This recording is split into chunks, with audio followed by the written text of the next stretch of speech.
할렐루야. 오늘 예수님께서 십자가에 달려 죽으신 죽음과 부활과 승천까지의 말씀이 오늘 기록되어 있습니다. 먼저 27장에 보면은요, 그들은 예수님을 새벽에 함께 모여서 죽이려고 의논한 내용이 처음 시작으로 나옵니다. 원래는 이들은 명절에는 하지 말자고 했지만 이 사건이 갑작스럽게 명절에 되어지는 사건으로 급박하게 움직여 갔습니다. 아무도 예상하지 않았는데 갑자기 유다가 그날 배반을 하고 예수님을 넘겨주겠다고 하고 하는 이러한 그 일들로 인해서 갑작스럽게 예수님이 그 명절에 십자가를 지게 되는 일로 움직여져 나가고 있는데 대제사장들과 또 장로들이 이제 예수님을 죽이려고 의논하고 결박하여 끌고 가서 총독 빌라도에게 넘기는 이야기로 오늘 얘기가 시작됩니다. 3절에 보면은요, 이런 일이 있어서 예수님을 이제 빌라도에게 넘기는 때에 그때 예수님을 판 유다가 그의 정죄됨을 보고 스스로 뉘우쳐 그 은삼십을 대제사장들과 장로들에게 도로 갖다 주었다라고 말하고 있습니다.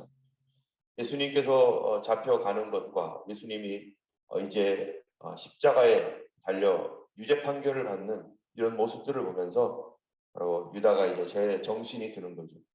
유다가 왜 예수님을 팔게 되었습니까? 바로 요한복음 12장에는 유다에게 예수 팔 생각을 누가 넣어줬어요? 사단 마귀가 넣어줬습니다. 유다는 그것을 자기의 생각으로 착각하고 자기의 계획이라고 생각하고 그는 그 말을 따라갔고 그 마음에 오는 그런 것대로 그 욕심대로 돈을 위해서 또 따라갔는데 그런데 예수님이 십자가에 달려 죽으시는 그런 정죄를 받는 모습을 보면서 그가 이제 어떻게 되는 거예요? 정신이 번쩍 드는 거죠. 내가 지금 무슨 일을 했는가? 내가 지금 무슨 짓을 했는가? 그러나 이미 때는 너무 늦었습니다. 자기가 은 30을 손에 쥐었고 예수님은 그 자기 때문에 십자가에 달리기 위하여 지금 이제 빌라도의 법정에 끌려가 있고 이 문제는 이제 자기 손을 떠나서 내가 어떻게 행할지 알지 못하는 그 정죄감과 그 죄책감으로 급박하게 밀려오고 있는 이 두려움, 그가 무엇을 해야 될지, 그가 정말로 패닉 상태에서 이제 우왕좌왕하고 어떻게 해야 될지를 모르는 그런 상황이 되어버렸습니다. 자기도 모르게 이렇게 가는 거죠.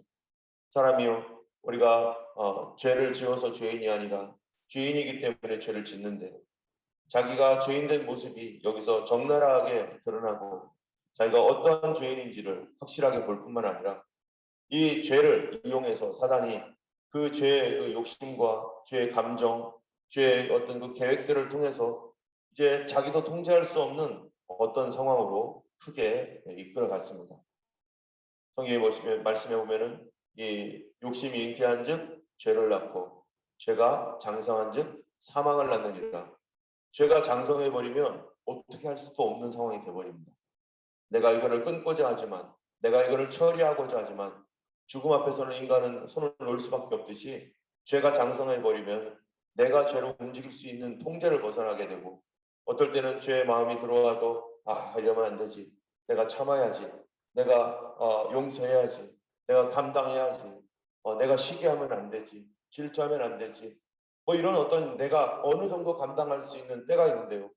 그것이 계속해서 내 속을 붙들고 나의 온 생각과 마음을 붙들고 내 손발까지 붙들어 버리면 이게 내가 통제할 수 없는 그러한 그 삶으로 내가 갑자기 나아가고 그것이 자라가게 되면 이제는 나도 어쩔 수 없는 끌려가는 그러한 곳으로 가게 되는 것이죠. 바로 이 유다는요, 유다 안에 있는 죄와 사단이 역사하여서 그가 예수님을 파는 곳으로 끌고 가버렸습니다. 그가 처음에 생각 단계에서 그거를 끊지 않고 그냥 그대로 가지고 있었더니 이것이 점점 자라나서 이제는 그 온 몸을 완전히 장악해버리고 그 온 생각을 장악해버리니까 이렇게 죄를 짓고 나니까 판단 능력도 다 사라지고 어떻게 해야 할지도 모르는 상황이 되어버렸어요. 그래서 그가 이 문제를 해결하고자 어떻게든지 그래도 조금이라도 해결하겠노라고 하면서 4절에 보니까 내가 무죄한 피를 팔고 죄를 범하였도다 하니 그들이 이르되 하면서 대제사장들에게 가가지고 고백을 하는 거예요.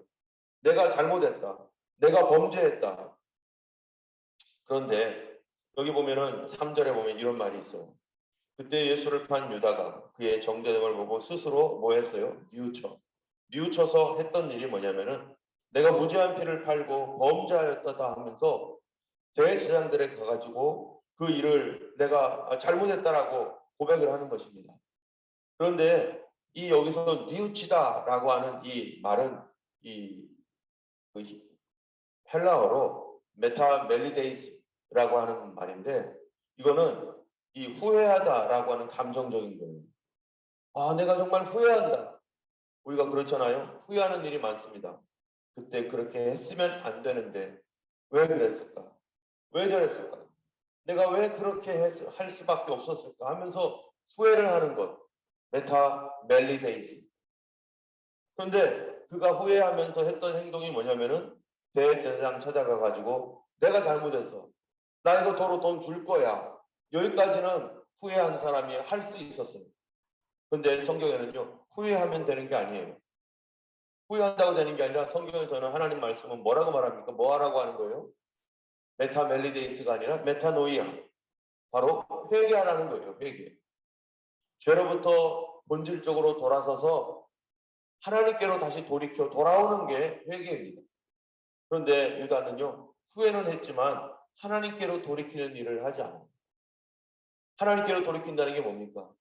이 문제에 대하여 하나님 앞에 회개하고 주님 앞에 용서를 구하고 이제 십자가 지신 예수님, 이제 죽으러 가시는 그 예수님이지만 그 예수님 앞에 유다가 이 문제를 해결할 수 있도록 거기서 용서를 구하고 하나님 앞에 엎드리고 정말로 이 십자가 앞에라도 가서 예수님께 고백하고 정말 자기가 고백해야 될 대상인 예수님께는 가지 않고 누구에게 가요?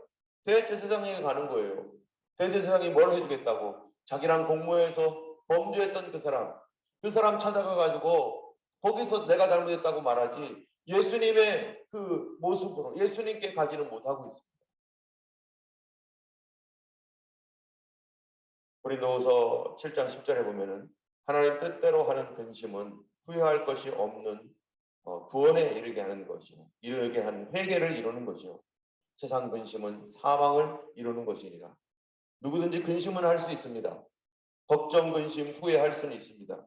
그러나 이런 걱정 근심 후회가 어디로 가야 된다고요? 바로 하나님의 은혜 가운데서 회개까지 이루어야 되는 것이죠. 그냥 잘못했네 실수했네 그리고 사람들에게 가가지고 아우 어떡하면 좋지 이거는 누구나 다 하는 것입니다. 그러나 예수님께 나아가서 그리고 하나님 앞에 나아가서 지금 이 유다는요 이 성경의 기본적인 회개의 원리조차도 따르지 않고 있어요.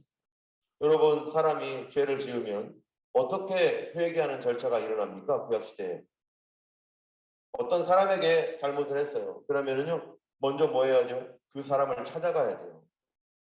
당사자를 찾아가 가지고 내가 잘못했다고 그 사람에게 손해를 끼쳤으면 돈을 갚아야 되고 그 사람에게 용서받을 일이 있으면 그 당사자를 찾아가 가지고 용서를 받아야 되는데 이 유다는 당사자를 찾아가는 게 아니에요. 지금 당사자를 안 찾아가요. 십자가에 달린 예수님께로 나아가야 되는데 그는 십자가에 달린 예수님께 나가지 못합니다. 왜요? 너무너무 큰 죄여서 너무너무 큰 잘못을 했기 때문에 그 십자가에 달린 예수님을 자기가 어떻게 보겠어요? 그럼에도 불구하고 그런 죄임에도 불구하고 십자가로 예수님께로 나가야 돼요. 어떤 사람은요. 내가 죄가 너무 커서 예수님께 못 나간다라고 말하는 사람이 있습니다. 내 지은 죄가 너무너무 커서 나는 죽어야 된다고 말하는 사람이 있습니다. 그런데 예수님은 어떻게 하셨습니까? 십자가 위에서 자기를 손가락질하고 못 박는 그 사람들을 위해서 예수님이 아버지여 저들의 죄를 용서하옵소서. 저들이 하는 것을 알지 못하나이다.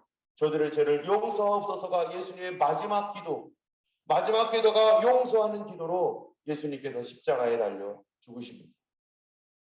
그러나 유다는요, 예수님께로 가지 못합니다. 여러분, 우리가 회개라는 것도 내가 할 수 있는 범위가 있어요. 그거는 후회하는 것입니다. 내가 후회하는 것까지는 내가 할 수 있어요. 그래서 잘못했구나. 이러면 안 되지. 실수하고, 그리고 내가 잘못했던 그 사람에게 가서 이거 잘못했다라고는 거기까지는 할 수 있겠죠. 그러나 어디까지로 가야 돼요? 십자가로 나가요. 예수님의 십자가까지 가서 사람에게 잘못한 것과 동시에 하나님 앞에서 이 문제에 대한 용서함을 동시에 받아야 되는 거죠. 예수님은 유다의 죄 때문에만 죽은 것이 아니라 이 인류의 모든 죄 때문에 예수님이 십자가에 달려 죽으셨는데, 인류의 모든 죄가 다 예수님께 잘못했습니까? 그들이 그 당시 예수님 십자가 달렸을 때 그 당시에 있었던 다른 나라에 있었던 사람들의 그 잘못들, 또 그 이후에 우리의 죄, 지금 예수님이 십자가에 달려 돌아가신 2000년 뒤에 우리들의 죄, 그 죄, 그 당시에 그 예수님께 이미 범하지도 않은 죄, 우리가 그 당시에 있지도 않았기 때문에 그 당시에 범하지도 않은 죄이지만, 그러나 우리 사람들끼리 그 당시에 이 사람 저 사람끼리 살면서 지었던 이 모든 죄가 사실은 누구와 연관되어 있다는 거예요. 다 사람에게 잘못했던 그 모든 것들이 사람을 지으신 하나님과 연관되어 있는 거예요. 그래서 사람에게 범죄했던 그 모든 것들이 하나님 앞에 사람에게만 잘못을 구할 것이 아니라 누구에게 가야 된다는 거예요. 하나님 아버지 앞에까지 나와야 되고, 그래서 예수님의 십자가로 나와서 그 문제를 거기서 하나님과 해결해야 되는데, 사람들은 어디까지만 가요? 사람에게까지만 가는 것입니다. 그래서 사람과의 관계가 비록 해결되었을지라도 그 문제에 대한 하나님과의 관계 앞에서는 회개하지 않고 여전히 그대로 남아있는 경우가 얼마나 많습니다. 어쨌든 가룟 유다는요, 이제는 후회까지는 했는데 회개하지 못한 그러한 사람이 되었습니다. 예수님께서 이제 이 가룟 유다의 배반을 통해서 예수님이 십자가로 이제 걸어갔습니다. 십자가로 가실 때 먼저 총독 빌라도 앞에 섭니다.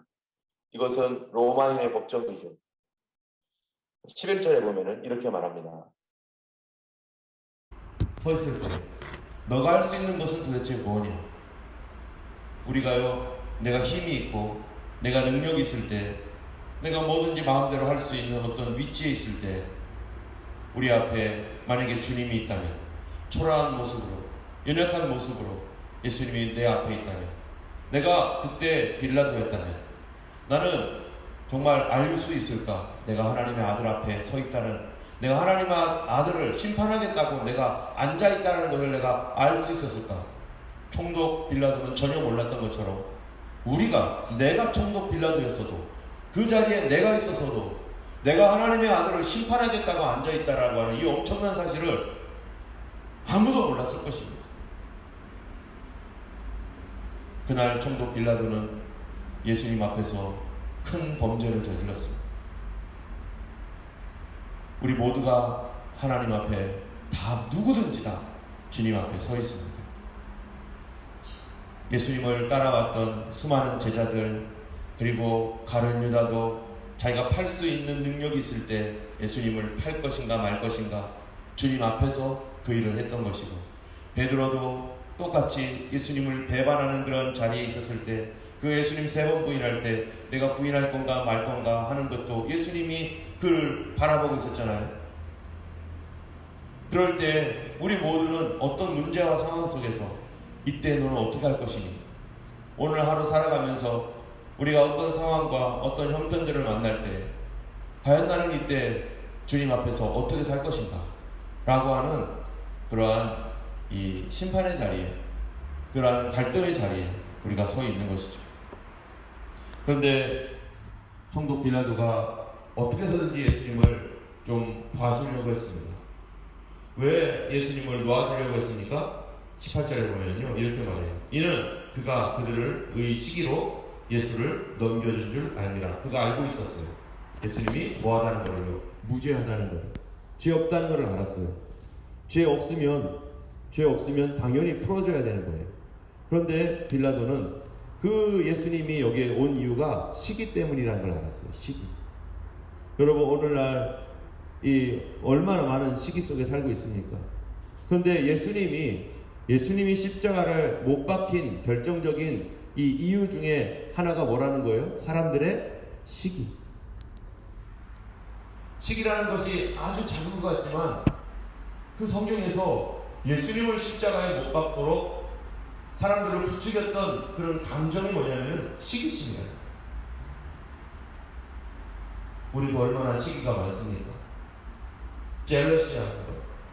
그래서 다른 사람이 나보다 더 인기가 있고, 다른 사람이 나보다 더 잘하는 것 같고, 저 사람이 더 칭찬을 받는 것 같고, 저 사람이 더 인정받는 것 같을 때 우리 속에서 그런 시기심이 막 올라오고 있는데, 바로 이것 때문에 예수님이 십자가에 못 박아 죽이게 되는 그들의 시기심이,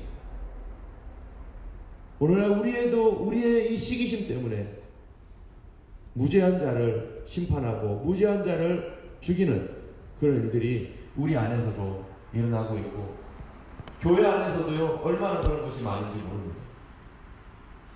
또 이러한 모습들은 심지어 아무도 여기에 예외가 될 수 없어요. 저도 마찬가지죠. 모든 사람들이라는 존재는, 인간이라는 존재는 이런 시기심 때문에 뭐예요? 예수님도 십자가에 못 박아 죽일 수 있습니다. 대제사장들, 장로들이요, 하나님 모르는 사람입니까? 다 하나님 아는 사람입니다. 시기하면 안 된다는 거 누구든지 알아요. 이거는요, 안 믿는 사람도 알 수 있어요. 그런데 그가 무죄함에도 불구하고 내가 시기가 나서 저 사람이 나보다 잘 되는 게 미워 죽겠는 거예요. 내가 막 분노가 치밀어 오르는 거예요. 이게 바로 누구의 마음입니까? 이 사단의 마음이죠. 여러분, 사단이요, 왜 타락을 합니까? 사단을 만들어놨습니다. 하나님께서 그런데요, 누구도 만들었어요? 천사를 만들었는데 또 누구도 만들어놓는 거예요? 사람도 만들었어요. 근데 사람은 누구 형상이에요? 하나님의 형상인 거죠. 하나님께서 사람을 사랑하시는 거죠. 사단이요, 누구를 제일 싫어해요? 누구를 제일 싫어하죠? 사람을 제일 싫어해요. 마귀는 사람을 지긋지긋하게 싫어해요. 왜 그럴까요? 하나님이 사람을 사랑하니까. 그가 왜 그렇게 사람을 또 시기할까요? 바로 사람이 하나님 형상을 닮았으니까.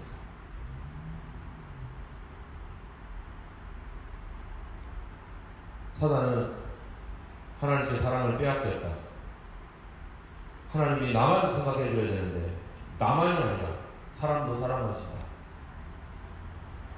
그래서 사람으로 하여금 어떻게든지 자기 경배하게 하고 사람을 그렇게 이용해서 영원한 지옥으로 끌고 들어가려고 하는 그 이유가 뭡니까? 바로 시기심입니다.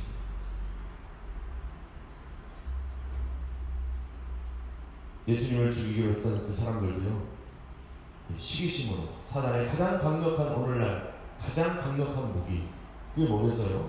바로 시기심입니다. 누가 진짜 죄인인가? 시기한 사람이 죄인이에요. 시기해서 그런 일을 한 사람이 죄인이지, 시기 때문에 끌려온 분이 죄인이 아닌 거예요.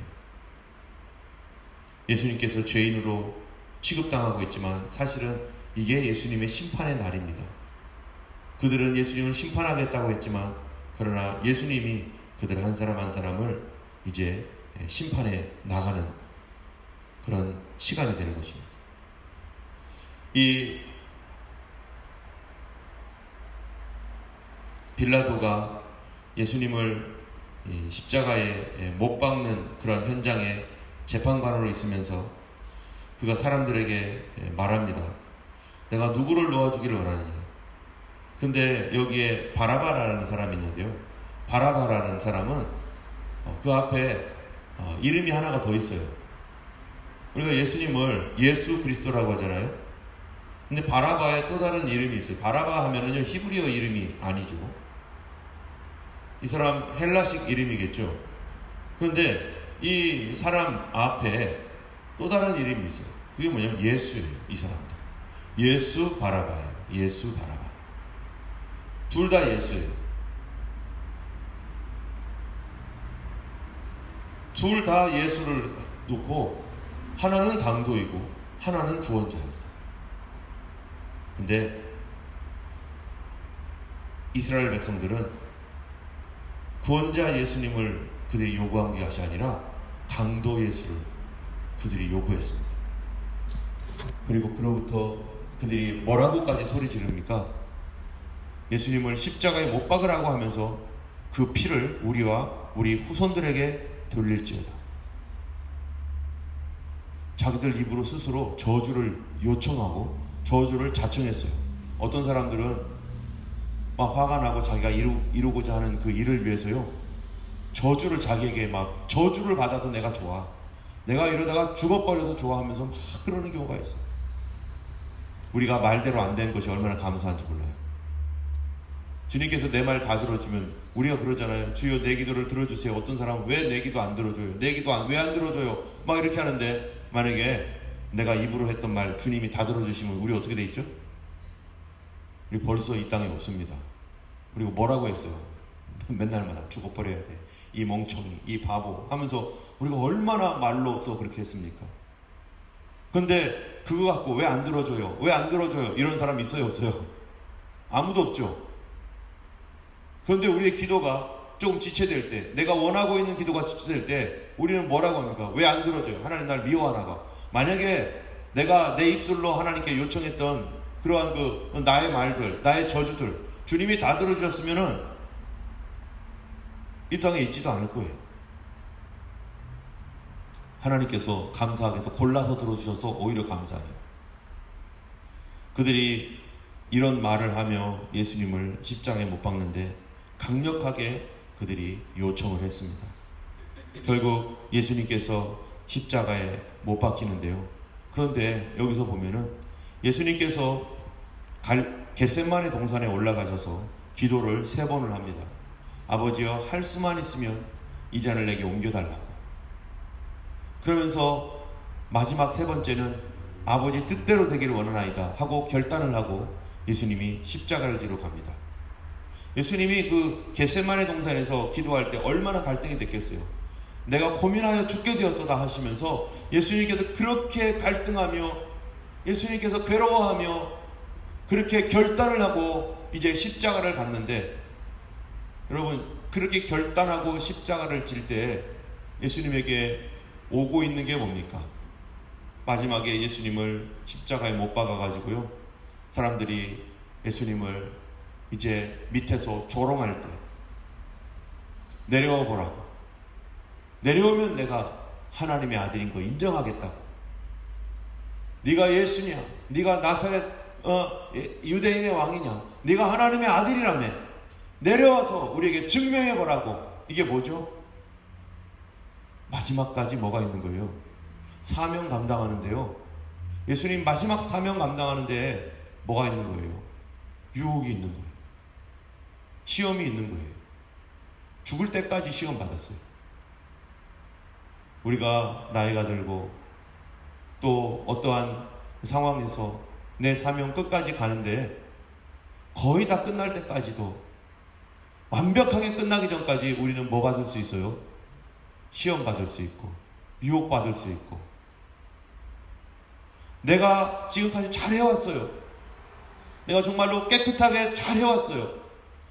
그런데 누구든지, 예수님도 마지막 판에 끝까지 유혹을 받는 거예요. 끝까지 시험을 받는 거예요.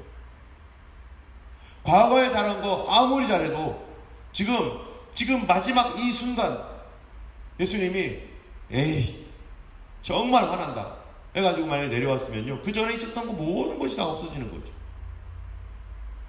이 땅에 훌륭한 많은 믿음의 사람들, 우리 앞에 선진들, 정말로 끝까지 예수님께 충성하고 끝까지 마음 변하지 않고 그렇게 예수님 따라갔던 사람들이요, 많지가 않다는 것이 안타까운 일입니다. 우리도 마찬가지죠. 저도 마찬가지죠. 저가 설교를 하고 또 하나님 앞에 믿음으로 살겠다고 하지만 누가 보장할 수 있습니까? 죽는 그 순간까지 유혹받고 죽는 그 순간까지 시험받고 죽을 수밖에 없는 인생인데, 예수님도 마지막 십자가 질 때 그렇게 끝까지 사단이 역사에서 목숨이 떨어지는 그 순간까지 내려오라고, 살 수 있지 않냐고,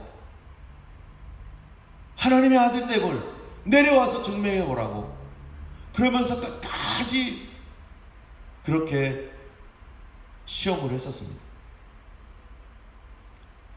오늘 우리가 기도할 때 참으로 하나님 앞에 정말 두려운 것은 우리가 끝까지 믿음 지키지 못할까? 어떻게 하면 끝까지 믿음을 바르게 지킬 수 있을까? 예수님처럼 끝까지 초심을 변치 않고 한 마음으로 초지일관, 어떻게 그렇게 갈 수 있을까? 그거는 누구에게나 우리가 기도해야 될 내용입니다. 우리가 처음 시작도 잘했지만, 중간까지도 잘했지만, 마지막까지 잘 갈 수 있도록 주님, 마지막이 더 아름답게 하여 주옵소서. 마지막까지 주님, 끝까지 가게 하셔서, 어떤 사람들 참으로 중간까지 거의 끝까지 잘 갔다가 막판에 넘어져 가지고 정말로 창피를 당하고 어려움을 당하는 그러한 분들, 얼마나 그분들이 훌륭하지 않아서 그런 게 아니에요. 그분들도 훌륭한 삶을 살았고 자기 자신을 내려놓고 믿음으로 정말로 어려운 일들을 통과해 갔지만 끝까지 가지 못했던 그 안타까움 때문에 어떤 경우는 욕을 먹고, 그 다음에는 이제는 사라져버린 그런 분들도 많이 있는데, 그분이 나보다 인격적으로 영적으로 약해서가 아니라 끝까지 가지 못했던 때문에 우리들도 마찬가지라는 것입니다. 주님 오시는 날이 언제인지 몰라도 그때까지 우리 함께 주님 오시는 그날까지 마음 변치 않고 예수님 잘 섬기며 순수한 마음으로 예수님 의지하여 끝까지 예수님처럼 승리할 수 있도록 도와주세요.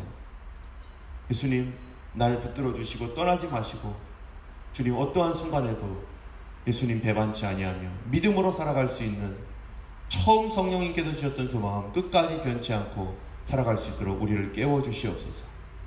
우리가 오늘도 그렇게 기도하며 주님이 끝까지 십자가 지셨던 것처럼 그분이 그 일을 당했기 때문에 시험을 당하는 자를 돕는다고 말씀하셨습니다. 오늘도 이기시는 그러한 성령 안에서 주님의 도움을 받아서 승리할 수 있도록 오늘도 우리가 함께 기도하기 원합니다. 기도하겠습니다.